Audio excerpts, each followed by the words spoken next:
എന്നെ അറിയാൻ എന്നെ നടത്താൻ എല്ലാ നാളിലും യാതനിക്കുണ്ട്. ചൂടിൽ വാടാതെ വീണു പോകാതെ മേഘസ്തംഭമായി യാതനിക്കുണ്ട്. ചൂടിൽ വാടാതെ വീണു പോകാതെ മേഘസ്തംഭമായി യാതനിക്കുണ്ട്. കാലിടറാതെ കല്ലിൽ തട്ടാതെ താങ്ങിയെടുത്തു നാഥനെന്നു. കാലിടറാതെ കല്ലിൽ തട്ടാതെ താങ്ങിയെടുത്തു നാഥനെന്നു. എന്നെ അറിയാൻ എന്നെ നടത്താൻ എല്ലാ നാളിലും യാതനിക്കുണ്ട്. എന്നെ അറിയാൻ എന്നെ നടത്താൻ എല്ലാ നാളിലും യാതനിക്കുണ്ട്. കൂട്ടം വിട്ടുപോ മാടിനെ പോലെ ഒറ്റപ്പെട്ടാലോ യാതനിക്കുണ്ട്. കൂട്ടം വിട്ടുപോ മാടിനെ പോലെ ഒറ്റപ്പെട്ടാലും യാതനിക്കുണ്ട്. തേടിയെത്തിടോ നല്ല ഇടയൻ തോളിലെത്തിയ വീട്ടിലെത്തിക്കും. തേടിയെത്തിടോ നല്ല ഇടയൻ തോളിലെത്തിയ വീട്ടിലെത്തിക്കും. എന്നെ അറിയാൻ എന്നെ നടത്താൻ എല്ലാ നാളിലും യാതനിക്കുണ്ട്. ആമേൻ. എന്നെ അറിയാൻ എന്നെ നടത്താൻ എല്ലാ നാളിലും യാതനിക്കുണ്ട്. സാത്താൻ പാതയിൽ പോരടിക്കുമ്പോൾ പരിചയായിടോ യാതനിക്കുണ്ട്. സാത്താൻ പാതയിൽ പോരടിക്കുമ്പോൾ പരിചയായിടും യാതനിക്കുണ്ട്. ആത്മശക്തിയാൽ എന്നെ നടത്തും ആത്മനാഥനെ കൂടെയുണ്ടെന്നോ. ആത്മശക്തിയാൽ എന്നെ നടത്തും ആത്മനാഥനെ കൂടെയുണ്ടെന്നോ. എന്നെ അറിയാൻ എന്നെ നടത്താൻ എല്ലാ നാളിലും യാതനിക്കുണ്ട്. എന്നെ അറിയാൻ എന്നെ നടത്താൻ എല്ലാ നാളിലും യാതനിക്കുണ്ട്. ചൂടിൽ വാടാതെ വീണു പോകാതെ മേഘസ്തംഭമായി യാതനിക്കുണ്ട്. ചൂടിൽ വാടാതെ വീണു പോകാതെ മേഘസ്തംഭമായി യാതനിക്കുണ്ട്.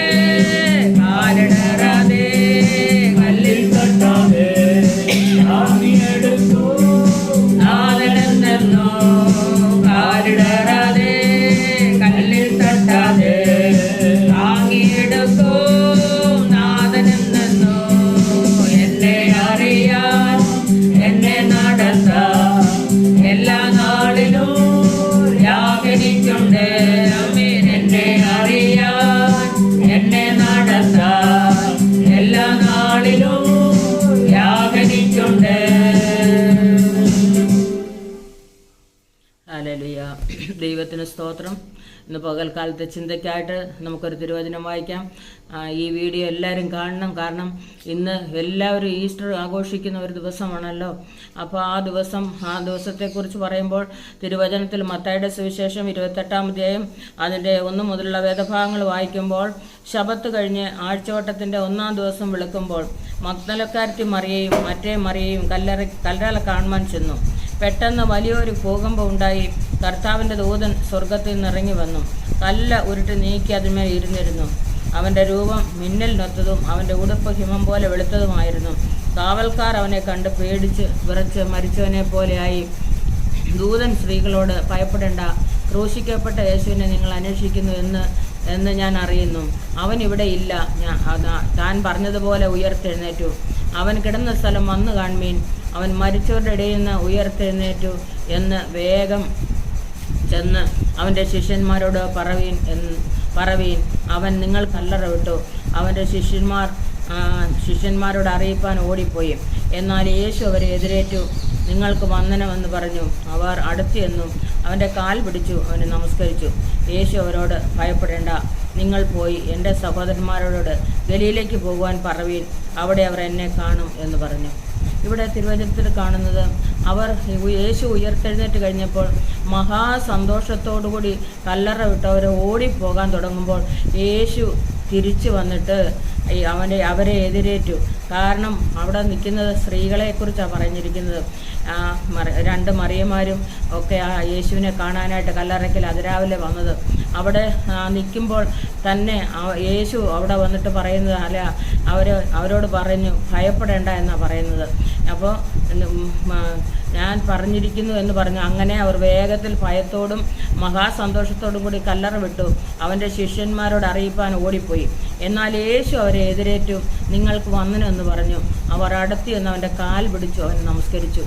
ഈ സ്ത്രീകൾ അതിരാവിലെ കല്ലറയ്ക്കൽ ചെന്നപ്പോൾ യേശുവിൻ്റെ ആ സന്തോഷം കണ്ടോ. ഉയർത്തെഴുന്നേറ്റ് പോകാൻ തുടങ്ങുമ്പോൾ, അല്ലെങ്കിൽ നിങ്ങൾ പോയി ഞാൻ ഉയർത്തെഴുന്നേറ്റു എന്ന് എൻ്റെ ശിഷ്യന്മാരോട് പറവീൻ എന്ന് പറഞ്ഞ് ശിഷ്യന്മാരവിടെ വന്നില്ല, പുരുഷന്മാരാരും അവിടെ വന്നില്ല. അവിടെ 2-3 സ്ത്രീകൾ മാത്രമാണ് വന്നത്. മർക്കോസിൻ്റെ സുവിശേഷം 16-ാം അധ്യായം 3-ാം വാക്യത്തിൽ ഇങ്ങനെ പറയുന്നുണ്ട്, ആ കല്ല് അത് ഏറ്റവും വലിയൊരു കല്ലായിരുന്നു. നമുക്ക് മുൻപിൽ അവിടെ ആര് ഈ കല്ലുരുട്ടി മാറ്റിക്കളയുന്നവർ പറഞ്ഞുകൊണ്ട് അവിടെ വരുന്നത്. അവിടെ വന്നപ്പോൾ തന്നെ കല്ലുരുട്ടി മാറ്റിക്കളഞ്ഞതായി കണ്ടു എന്ന് അവിടെ എഴുതിയിട്ടുണ്ട്. അതുതന്നെയല്ല, ഈ 28-ാം അധ്യായത്തിൽ പറഞ്ഞിട്ടുണ്ട്, കർത്താവിൻ്റെ ദൂതൻ സ്വർഗത്തിൽ നിന്ന് ഇറങ്ങി വന്നു, കല്ല് ഉരുട്ടി നീക്കി അതിന്മേൽ ഇരുന്നിരുന്നു. അപ്പോൾ ആ ഉരുട്ടി മാറ്റിക്കളഞ്ഞാൽ അതിന്മേൽ ഇരുന്നിരുന്നു. അതിൻ്റെ അർത്ഥം യേശു അവിടെ ഇല്ല. ആ കല്ല് ഉരുട്ടി മാറ്റി, അത് വലിയ കല്ലായിരുന്നു. അവർക്ക് ആർക്കും അത് ഉരുട്ടി മാറ്റാൻ പറ്റാത്ത ഒരു സാഹചര്യം.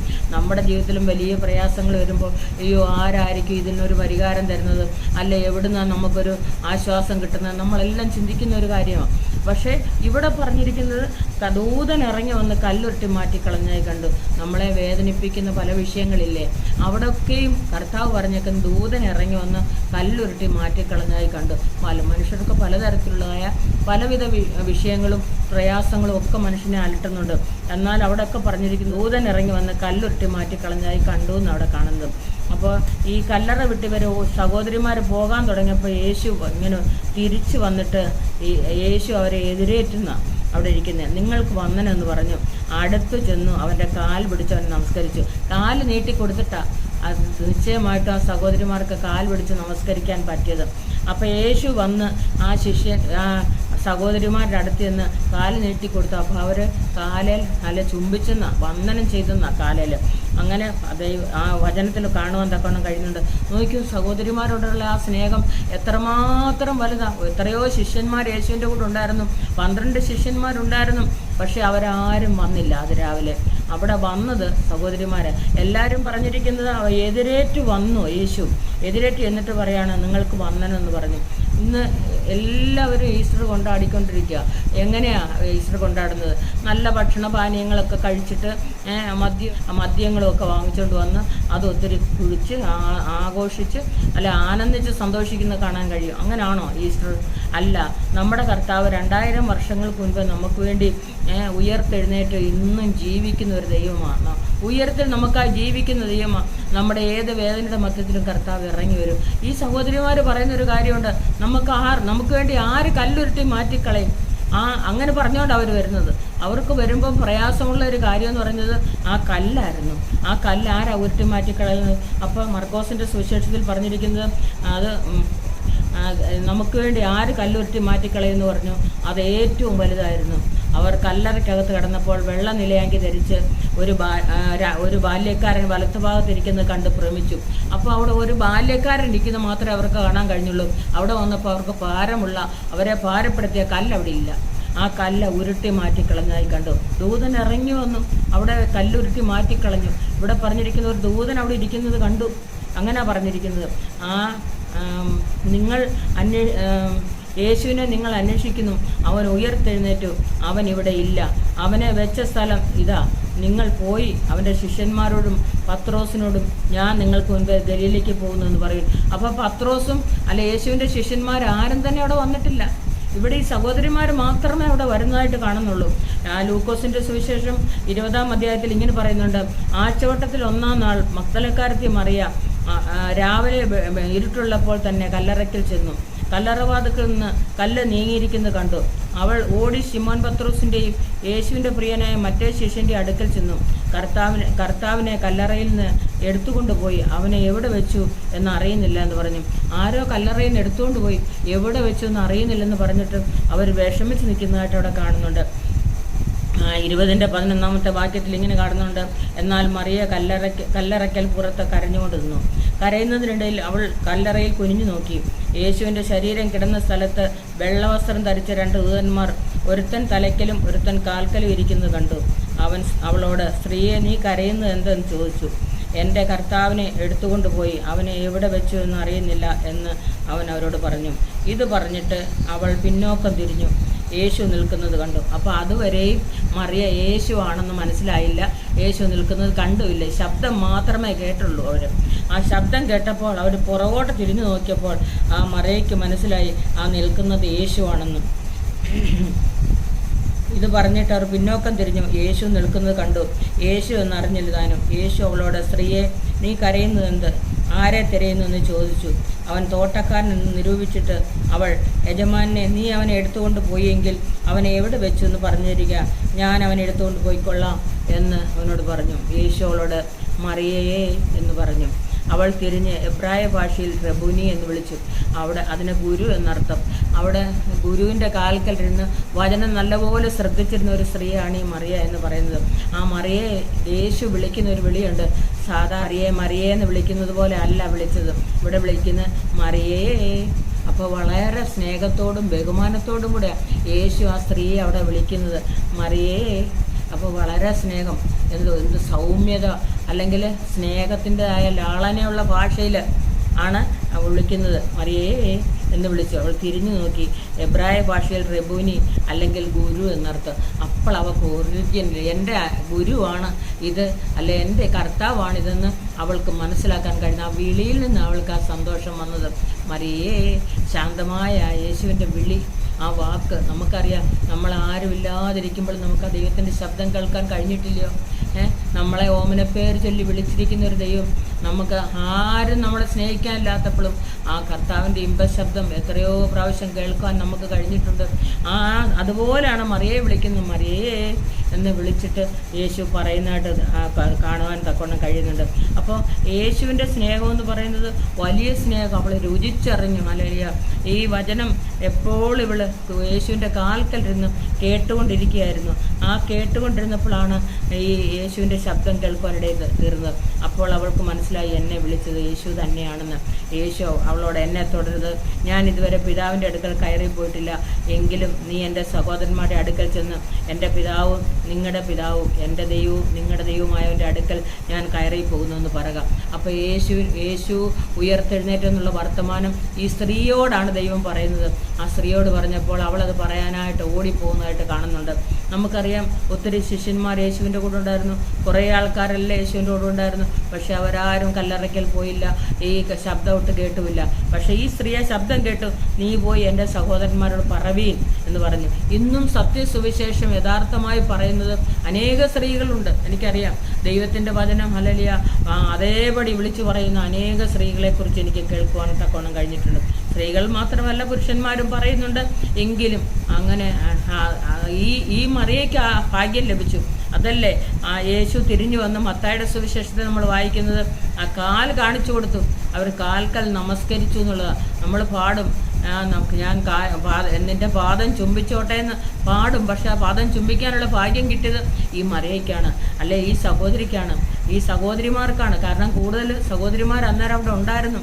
അപ്പോൾ ആ സഹോദരിമാർക്കാണ് യേശുവിൻ്റെ പാദം ചുംബിക്കാനുള്ള ഭാഗ്യം ദൈവം കൊടുത്തത്.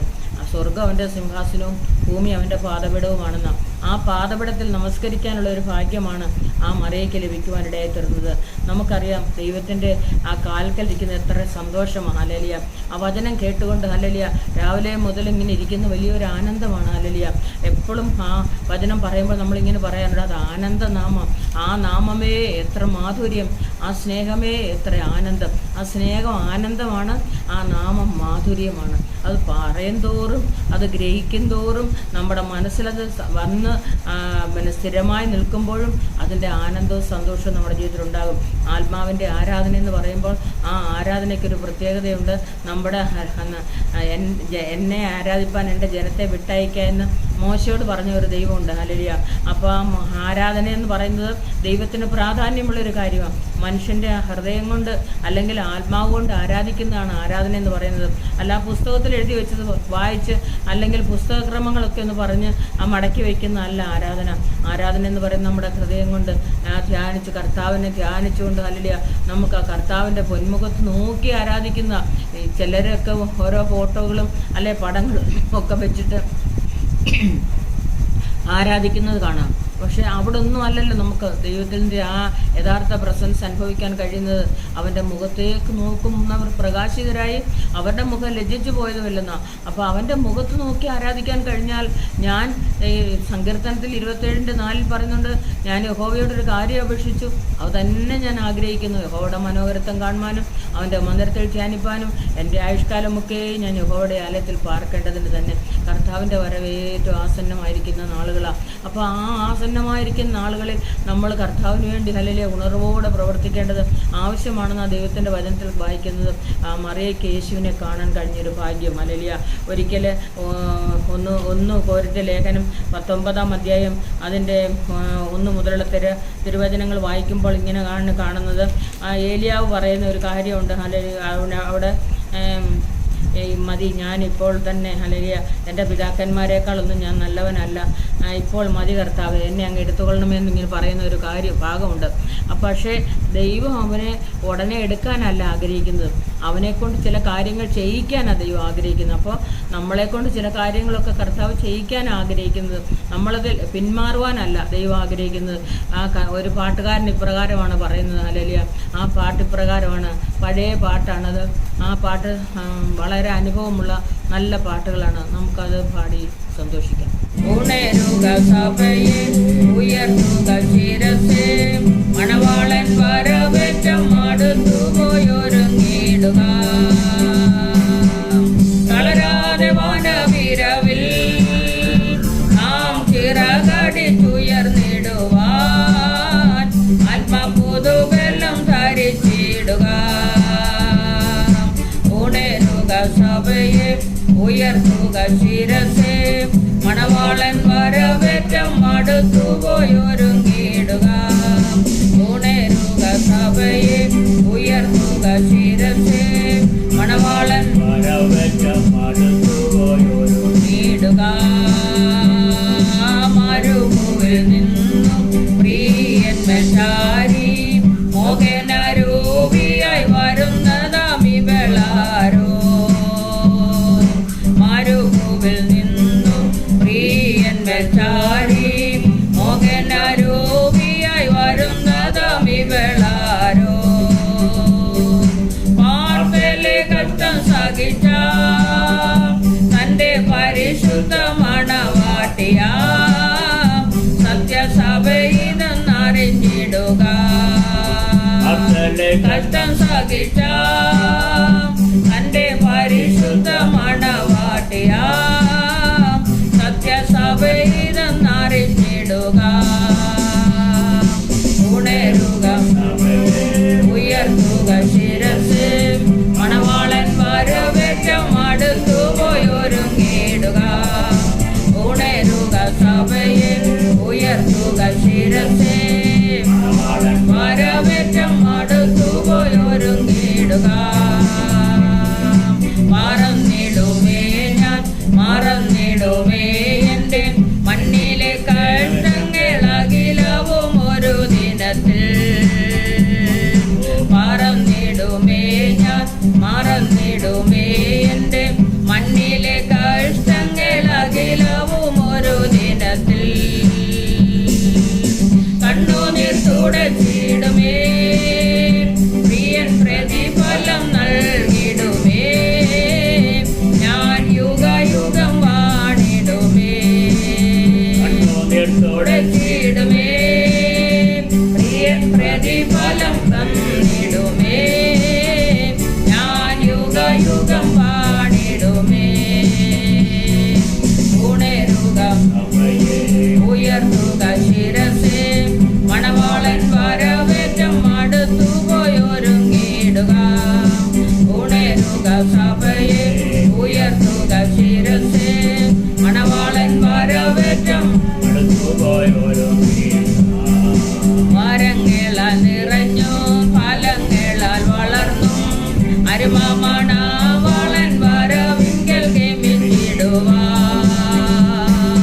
വാരങ്ങളാൽ നിറഞ്ഞും ഫലങ്ങളാൽ വളർന്നും അരുമമണവാളൻ വരവിങ്കൽ ഗമിച്ചിടുവാൻ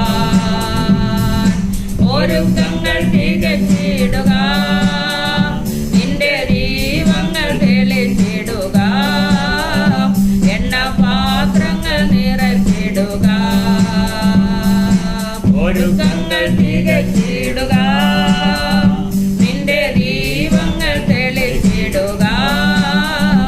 എണ്ണ പാത്രങ്ങൾ നിറച്ചിടുക. ഉണരുക സഭയെ, ഉയർത്തുക ശിരസേ. മണവാളൻ വരവേറ്റം പോയൊരുങ്ങിടുക.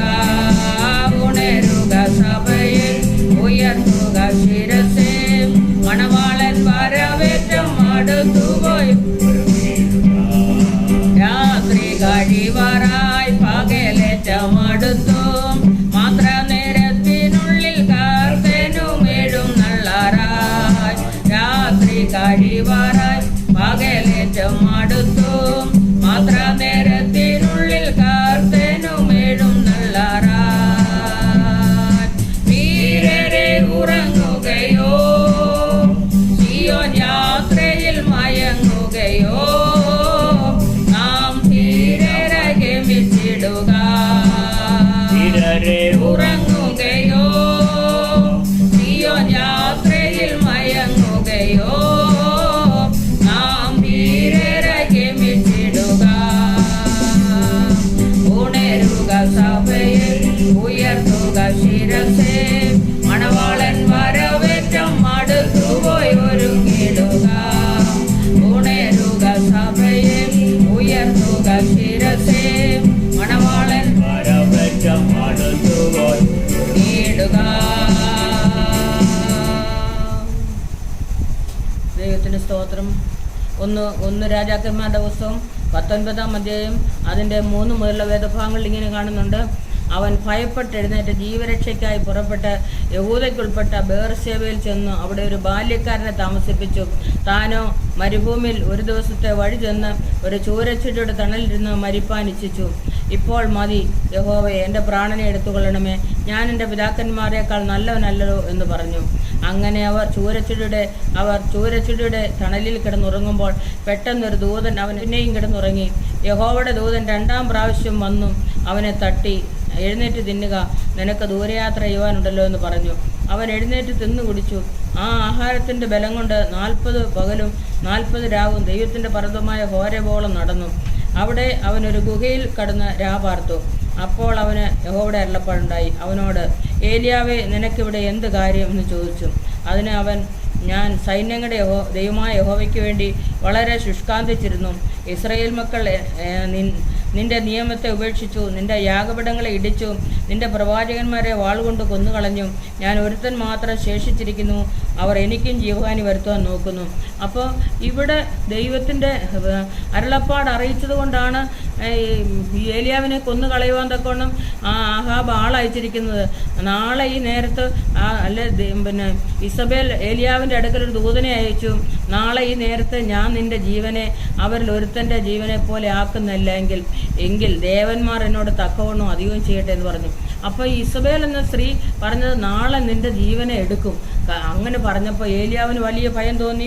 ഏലിയാവ് പറയാ, ഞാൻ എൻ്റെ പിതാക്കന്മാരെക്കാൾ നല്ലവനല്ലല്ലോ, ഇപ്പോൾ മതി കർത്താവേ, എന്നെ എടുക്കണമെന്ന് പറയുമ്പോൾ അവിടെ ദൈവം പറഞ്ഞൊരു കാര്യം, ദൈവത്തിൻ്റെ ശബ്ദം അവിടെ കേൾക്കുക. അല്ലെ, ആ ദൂതൻ പറയുന്നത് ഇപ്രകാരമാണ്, നീ പുറത്തു വന്ന് യഹോവയുടെ മുൻപാകെ നിൽക്കുക എന്നവൻ കൽപ്പിച്ചു. അപ്പോൾ ഇതാ യഹോവ കടന്നു പോകുന്നു. ശക്തിയുള്ള ഒരു കൊടുങ്കാറ്റ് യഹോവയുടെ മുൻപിൽ പർവ്വതങ്ങളെ കീറി പാറകളെ തകർത്തു. എന്നാൽ കാറ്റിൽ യഹോവ ഇല്ലായിരുന്നു. കാറ്റിൻ്റെ ശേഷം ഒരു ഭൂകമ്പം ഉണ്ടായി. ഭൂകമ്പത്തിൽ യഹോവ ഇല്ലായിരുന്നു. ഭൂകമ്പത്തിൻ്റെ ശേഷം ഒരു തീയിൽ യഹോവ ഇല്ലായിരുന്നു. തീയുടെ ശേഷം സാവധാനത്തിലൊരു മൃദുസ്വരം ഉണ്ടായി. ഏലിയാവ് അത് കേട്ടിട്ട് തൻ്റെ പുതപ്പ് കൊണ്ട് മുഖം മൂടി പുറത്തു വന്ന ഗുഹാമുഖത്ത് നിന്നു. ഏലിയാവ്, ഇവിടെ നിനക്ക് എന്ത് കാര്യമെന്ന് ചോദിക്കുന്ന ശബ്ദം കേട്ടു. അതിന് അവൻ, ഞാൻ സൈന്യങ്ങളുടെ ദൈവമായ യഹോവയ്ക്ക് വേണ്ടി ശുഷ്കാന്തിച്ചിരുന്നു എന്ന് അവൻ്റെ കാര്യങ്ങളെല്ലാം അവനോട് പറയുക. അപ്പോൾ യഹോവൻ അവനോട് അരുളിച്ചത് എന്തെന്നാൽ, നീ പുറപ്പെട്ട ദമ്മേശെക്കിൻ്റെ മരുഭൂമി വഴിയായി മടങ്ങിപ്പോകാം. നീ എത്തുമ്പോൾ അസായേലിനെ ആരാമിന് രാജാവായിട്ട് അഭിഷേകം ചെയ്യുക. നിംഷിയുടെ മകനായ യേഹുവിനെ ഇസ്രായേലിന് രാജാവായിട്ട് അഭിഷേകം ചെയ്യണം. ആബേൽ മലേഖയിൽ നിന്നുള്ള സാബാത്തിന്റെ മകനായ ഏലിശയെ നിനക്ക് പകരം പ്രവാചകനായി അഭിഷേകം ചെയ്യണം. അപ്പോൾ രാജാക്കന്മാരെ നീ വാഴിക്കണം. അതുമാത്രമല്ല, നിനക്ക് പകരമായിട്ടൊരു പ്രവാചകനെ നീ അഭിഷേകം ചെയ്യണം. എന്നിട്ടാ ദൈവത്തിന് പല കാര്യങ്ങളും നേരം പറഞ്ഞു കൊടുക്കാനുണ്ട്. ഇങ്ങനെയൊക്കെയും പറയുന്നവർ ഹല്ലേലൂയ പറയാ. യേഹുവിൻ്റെ വാളിന് തെറ്റിപ്പോകുന്നവരെ ഏലിശ കൊല്ലും. എന്നാൽ ബാലിന് മടങ്ങാത്ത മുഴങ്കാലും അവൻ്റെ മുമ്പിൽ ചുംബനം ചെയ്യാത്തവരുമായി ആകെ 7000 പേരെ ഞാൻ ഇസ്രായേലിൽ ശേഷിപ്പിച്ചിരിക്കുന്നു. അപ്പോൾ അവരങ്ങനെ പോകുമ്പോഴാണ് ഏലിശയെ കണ്ടെത്തി ആ ഏലിശയെ പ്രവാചകനായിട്ട് അഭിഷേകം ചെയ്തു. നിംഷിയെ രാജാവായിട്ട് അഭിഷേകം ചെയ്തു. ഏലിയാവ് പറയുന്ന മതി എന്നെ അങ്ങ് എടുത്തോളണമെന്ന ദൈവത്തിൻ്റെ ദൂതൻ എപ്പോഴും സാവധാനത്തിൽ മൃദുസ്വരം കേൾപ്പിച്ച് അവിടെ ഇറങ്ങി വരുന്നതായിട്ട് കാണാൻ പറ്റും. ഹല്ലേലൂയ. നമ്മൾ മത്തായിയുടെ സുവിശേഷം 28-ാം അധ്യായം വായിച്ചപ്പോൾ അവിടെ ഭൂകമ്പം ഉണ്ടായി. പെട്ടെന്ന് ദൂതൻ ഇറങ്ങി വന്നു, കല്ലുരുട്ടി മാറ്റിക്കളഞ്ഞു. ആ ഉയർത്തെഴുന്നേറ്റ യേശു ഹല്ലേലൂയ അവിടെ ജീവിക്കുന്നു. ഹല്ലേലൂയ. ആ യേശു ഇന്നും നമുക്ക് വേണ്ടി ജീവിക്കുന്നത്. ഒരു ജീവനുള്ള യേശു, ഒരു മരിച്ച യേശു അല്ല. വെറുതെ തടിക്കഷ്ണങ്ങളൊന്നും ചുമന്നുകൊണ്ടൊന്നും നടക്കുന്ന ഒരു യേശു അല്ല. എനിക്കറിയാൻ പറ്റും, ഞങ്ങൾ ഈ പട്ടണത്തിൽ താമസിക്കുമ്പോൾ പിന്നെ ഈസ്റ്റർ സമയത്തൊക്കെ ഓരോരുത്തരോരോ തടിക്കഷ്ണമൊക്കെ പറക്കി റോഡിൽ കൊണ്ട് വെക്കും. അവിടെ തിരികളൊക്കെ കൊളുത്തും. അത് കഴിഞ്ഞിട്ട് ഇതെല്ലാം പറക്കിക്കൊണ്ട് വരും. കുറച്ച് താഴെ പോകും, കുറച്ച് കൊണ്ട് വെക്കും. ഇങ്ങനെയൊക്കെ കണ്ടിട്ടുണ്ട്. അതൊന്നും അല്ല ഇവിടെ ദൈവത്തിൻ്റെ വചനത്തിൽ പറഞ്ഞിരിക്കുന്നത്. ആ ഏലിശയൊക്കെ അഭിഷേകം ചെയ്യണമെങ്കിൽ നീ വന്ന് അവരെ അഭിഷേകം ചെയ്യ് എന്ന് പറയുകയാണ്. ഹല്ലേലൂയ. ആ യേശു, ഉയർത്തെഴുന്നേറ്റ യേശു, അല്ലെങ്കിൽ ആ ദൈവത്തിൻ്റെ ഇമ്പമേറിയ ശബ്ദം നമ്മുടെ ഏത് വേദനകളിലായാലും ഹല്ലേലൂയ നമുക്ക് ആ ഇമ്പമേറിയ ശബ്ദം കേൾക്കാൻ കഴിയുന്നുണ്ട്. അപ്പോൾ അങ്ങനെ ആ ശബ്ദം കേൾപ്പിച്ച ദൈവം നമ്മളെ നടത്തുന്നത്. അപ്പോൾ അങ്ങനെ കേൾക്കാൻ കഴിയുന്നവരുണ്ടെങ്കിൽ അവർക്കാണ് ആ ദൈവത്തോടുള്ള സ്നേഹം മനസ്സിലാക്കാൻ കഴിയുന്നത്. ആ മറിയയ്ക്കത് കഴിഞ്ഞു. കാരണം മറിയ ചെന്ന് ഗുരു എന്ന് വിളിച്ചപ്പോഴത്തേക്ക് മറിയേന്ന് വിളിച്ചപ്പോൾ അവിടെ റെബുനി, ഇപ്പോൾ ഞാൻ ഗുരുവാണ് എന്ന് പറഞ്ഞ് ഹല്ലേലൂയ അവരെ സ്വാതന്ത്ര്യപ്പെടുത്തുന്നതായിട്ട് കാണുവാൻ തക്കണം കഴിയുന്നുണ്ട്. നമ്മുടെ ഏത് വേദനയിലും ഹല്ലേലൂയ, ഏത് കഷ്ടപ്പാടിൻ്റെ നടുവിലും ഇന്ന് അനേകർ അവരുടെ കുഞ്ഞുങ്ങളെ ഓർത്ത് വേദനപ്പെടുന്നുണ്ട്. ഹല്ലേലൂയ. അനേക കുഞ്ഞുങ്ങൾ മദ്യപാനികളായി തീരുന്നു, അല്ലെങ്കിൽ അവർ ഡ്രഗിനും മറ്റുമായി അടിമപ്പെട്ട് അവർ തകർന്ന് പോയിക്കൊണ്ടിരിക്കുന്ന നമുക്ക് കാണുവാൻ തക്കണം കഴിയുന്നുണ്ട്. ഒരു വീട്ടിലും സമാധാനമില്ലാത്ത അവസ്ഥകളുണ്ട്. എന്നാൽ ഏത് സാഹചര്യങ്ങളിൽ, ഏത് സംഘടനകളിലും, എവിടെ ചെന്ന് നോക്കിയാലും എല്ലാ മേഖലകളിലും ഹല്ലേലൂയ വലിയൊരു വിപത്തിലേക്കാണ് തലമുറകൾ പോയിക്കൊണ്ടിരിക്കുന്നത് നമുക്ക് കാണുവാൻ തക്കണം കഴിയുന്നുണ്ട്. അവിടെയൊക്കെയും കർത്താവിന് മാത്രമേ അവരെ വിടുവിക്കാൻ കഴിയത്തുള്ളൂ. ഹല്ലേലൂയ. ഒരു മനുഷ്യർക്കും കഴിയാത്തിടത്ത് ദൈവത്തിന് അസാധ്യമായി ഒന്നുമില്ലല്ലോ. അസാധ്യങ്ങളെ സാധ്യമാക്കി തീർക്കുന്ന ദൈവം ഹല്ലേലൂയ ആ കർത്താവിൻ്റെ മുഖത്തേക്ക് നോക്കുമ്പോൾ ഇറങ്ങി വന്ന് സാവധാനത്തിൽ നമ്മളോട് സംസാരിക്കുന്നത് കാണുവാൻ തക്കവണ്ണം കഴിയുന്നുണ്ട്. അതാണ് ദൈവത്തിൻ്റെ ഇമ്പമേറിയ സ്വരം എന്ന് പറയുന്നത്. വചനം കേൾക്കുമ്പോൾ തന്നെ നമുക്ക് ആശ്വാസവും ആനന്ദവും ഉണ്ടാകുവാൻ തക്കവണ്ണം നമുക്ക് ഇടയായിത്തീരും. ഹല്ലേലൂയ. ആ ദൈവത്തിൻ്റെ ശക്തി നമുക്ക് കണ്ടറിയുവാൻ തക്കവണ്ണം ഇടയായിത്തീരും. ഇവിടെ ഏലിശയെക്കുറിച്ച് പറയുമ്പോൾ അവൻ 12 കാള പൂട്ടി ഒഴിവിച്ചുകൊണ്ട് നിൽക്കുകയായിരുന്നു. അവൻ കാളയെ വിട്ട് ഏലിയാവിൻ്റെ പിന്നാലെ ഓടി. അവൻ അപ്പനെയും അമ്മയും ചുംബിച്ചു കൊള്ളട്ടെ, അതിൻ്റെ ശേഷം ഞാൻ നിൻ്റെ പിന്നാലെ വരാമെന്ന് പറഞ്ഞു. നമുക്ക് പാരമ്പര്യ ശക്തികൾക്കൊന്നും കർത്താവിൻ്റെ പിന്നാലെ വരാൻ പറ്റത്തില്ല. അപ്പോൾ അവനവൻ ശരീരത്തിലിരിക്കുമ്പോൾ ചെയ്ത് നല്ലതാകലും തീയതാകലും നാം എല്ലാവരും അവൻ തക്കവണ്ണം പ്രാപിക്കേണ്ടതിന് ദൈവത്തിൻ്റെ ന്യായാസനത്തിന് മുൻപാകെ വെളിപ്പെടേണ്ടാകുന്നു. അതുകൊണ്ട് നമ്മൾ കർത്താവിൻ്റെ സന്നിധിയിൽ എപ്പോഴും വിനയത്തോടും ഹല്ലേലൂയ ദൈവത്തിൻ്റെ വചനം വളരെ ശ്രദ്ധയോടും വായിച്ച് ഹല്ലേലൂയ ധ്യാനിച്ച് പ്രാർത്ഥിച്ച് മുൻപോട്ട് ജീവിക്കുന്നുവെങ്കിൽ ഹല്ലേലൂയ ദൈവം പറയുന്നത് ഇടത്തോട്ടോ വലത്തോട്ടോ തിരിയുമ്പോൾ വഴി ഇതാകുന്നു, ഇതിലെ നടന്നോളൂന്നുള്ള ഇമ്പമേറിയ ശബ്ദം നമുക്ക് കേൾക്കാൻ കഴിയും. ദൈവത്തിൻ്റെ ശബ്ദം കേട്ട് നമുക്ക് മുൻപോട്ട് പോകാൻ തക്കണം. ദൈവത്തിൻ്റെ പരിശുദ്ധാത്മാവ് നമ്മളെ സഹായിക്കുമാറാകട്ടെ. ഇന്ന് പകൽക്കാലം ഈ വചനം ആരും കേൾക്കാതിരിക്കരുത്. ഞാൻ ഈ പറയുന്ന ഈ ദൈവാലോചന ആരും ഗ്രഹിക്കാതിരിക്കരുത്. വളരെ ശ്രദ്ധയോടെ കേൾക്കുന്നുവെങ്കിൽ നിങ്ങൾക്ക് നല്ല അനുഭവം ഉണ്ടാകുവാൻ തക്കണം ദൈവം ഇടയാക്കി തീർക്കും. അത് മാത്രമല്ല, ദൈവം ഒരു നിത്യത മനുഷ്യൻ്റെ ഹൃദയത്തിൽ വെച്ചിട്ടുണ്ട്. ആ നിത്യജീവൻ എന്താണെന്ന് മനസ്സിലാക്കി നമുക്ക് ആ നിത്യജീവൻ പ്രാപിക്കാൻ തക്കണം ദൈവത്തിൻ്റെ പരിശുദ്ധാത്മാവ് സഹായിക്കും. അതുകൊണ്ട് നമുക്ക് അവങ്കിലേക്ക് നോക്കാം, അവൻ്റെ മുഖത്തേക്ക് നോക്കാം. അല്ലെങ്കിൽ മറിയ ആ യേശുവിനെ കാണാൻ കല്ലറയ്ക്കൽ എത്തിയതുപോലെ വളരെ ശ്രദ്ധയോടുകൂടി ഹല്ലേലൂയ അതിരാവിലെ കല്ലറയ്ക്കൽ ചെന്നു യേശുവിനെ കാണാനായിട്ട്. അപ്പോൾ അങ്ങനെ ദൈവത്തിൻ്റെ മുഖത്തേക്ക് നോക്കി ആ അനുഗ്രഹവും സന്തോഷവും ആനന്ദവും പ്രാപിപ്പാൻ തക്കണം. നിത്യരാജ്യം, നിത്യ സന്തോഷം, നിത്യ ആനന്ദം പ്രാപിപ്പാൻ തക്കണം. ദൈവത്തിൻ്റെ പരിശുദ്ധാത്മാവ് നമ്മളെ സഹായിക്കട്ടെ എന്ന് പറഞ്ഞുകൊണ്ട് എൻ്റെ വാക്കുകൾ നിന്ന് വിരമിക്കുന്നു. ദൈവം എല്ലാവരെയും അനുഗ്രഹിക്കുമാറാകട്ടെ. ഏത് തരത്തിലുള്ള വേദനകളാണ് നിങ്ങൾ അനുഭവിക്കുന്നത്, ആ വേദനകൾക്ക് വേണ്ടി ഹല്ലേലൂയ ഇന്ന് പകൽക്കാലം ഞങ്ങൾ പ്രാർത്ഥിക്കുന്നതായിരിക്കും. വരും ദിവസങ്ങളിൽ ഹല്ലേലൂയ ആ വേദനയുള്ള എല്ലാ പ്രിയപ്പെട്ടവരും ഹല്ലേലൂയ ഒരുമിച്ചിരുന്ന് പ്രാർത്ഥിക്കുമ്പോൾ ഹല്ലേലൂയ ഇപ്പോൾ തന്നെ ഞാൻ പ്രാർത്ഥിക്കാൻ പോവുകയാണ്. പരിശുദ്ധനായ ദൈവമേ, ഞങ്ങൾ നിന്നെ നന്ദിയോടെ സ്തുതിക്കുന്നു, സ്തോത്രം ചെയ്യുന്നു കർത്താവേ.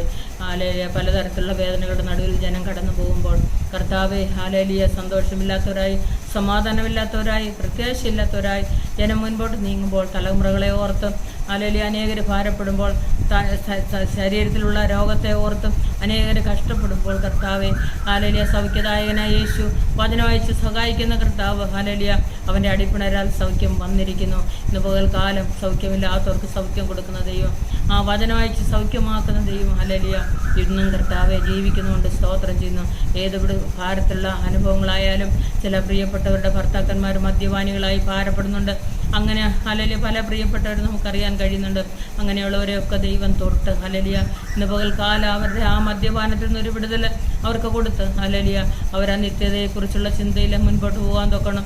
ദൈവത്തിൻ്റെ പരിശുദ്ധാത്മാവ് സഹായിക്കട്ടെ. ഹല്ലേലൂയ ആ പാപികളാരും ഹല്ലേലൂയ സ്വർഗരാജ്യത്തിലെത്തത്തില്ല, മദ്യപാനികളാരും ദൈവരാജ്യം അവകാശമാക്കിയില്ല എന്ന് ദൈവത്തിൻ്റെ വചനത്തിൽ വായിക്കുന്നുണ്ട്. ഹല്ലേലൂയ അതുകൊണ്ട് അതെല്ലാം വർജിച്ചവരായി ഹല്ലേലൂയ നീതിയോടും വിശുദ്ധിയോടും ദൈവത്തിൻ്റെ ജീവിപ്പാൻ തൊക്കണം. ദൈവം എല്ലാവരെയും സഹായിക്കുമാറാകട്ടെ എന്ന് പ്രാർത്ഥിക്കുന്നു. ഇന്ന് പകൽക്കാലം ജോലിയില്ലാതെ ഭാരപ്പെടുന്നവരെ ഓർത്ത് പ്രാർത്ഥിക്കുന്നു. കർത്താവെ കഷ്ടതയിൽ കൂടെ കടന്നു പോകുന്നവരെ, സാമ്പത്തിക ബുദ്ധിമുട്ട് അനുഭവിക്കുന്നവരൊക്കെ ഞങ്ങൾ ഓർത്ത് പ്രാർത്ഥിക്കുന്നു. ദൈവം അവരെ തൊട്ട് വിടുവിക്കണമേ കർത്താവെ. ഹല്ലേലൂയ ആ സ്വർഗം തുറന്ന്, സ്വർഗീയ ഭണ്ഡാരം തുറന്നും അവർക്ക് വേണ്ടോളം നന്മകളാൽ നീ അവരെ അലങ്കരിക്കുമാറാകണമെന്ന് പ്രാർത്ഥിക്കുന്നു കർത്താവെ. ആ വേദനകൾ അറിയിക്കുമ്പോൾ ഹല്ലേലൂയ ആവശ്യഭാരങ്ങൾ അറിയിക്കുമ്പോൾ കർത്താവെ നീ വിടുവിച്ച് സഹായിക്കുമാറാകണമെന്ന് പ്രാർത്ഥിക്കുന്നു. ഹല്ലേലൂയ പ്രാർത്ഥന കേട്ട് വിടുവിക്കണം, പരിശുദ്ധാത്മാവ് കൊണ്ട് നിറയ്ക്കണം. യേശു ക്രിസ്തുവിൻ്റെ വിലയേറിയ നാമത്തിൽ തന്നെ ദൈവം എല്ലാവരെയും അനുഗ്രഹിക്കുമാറാകട്ടെ.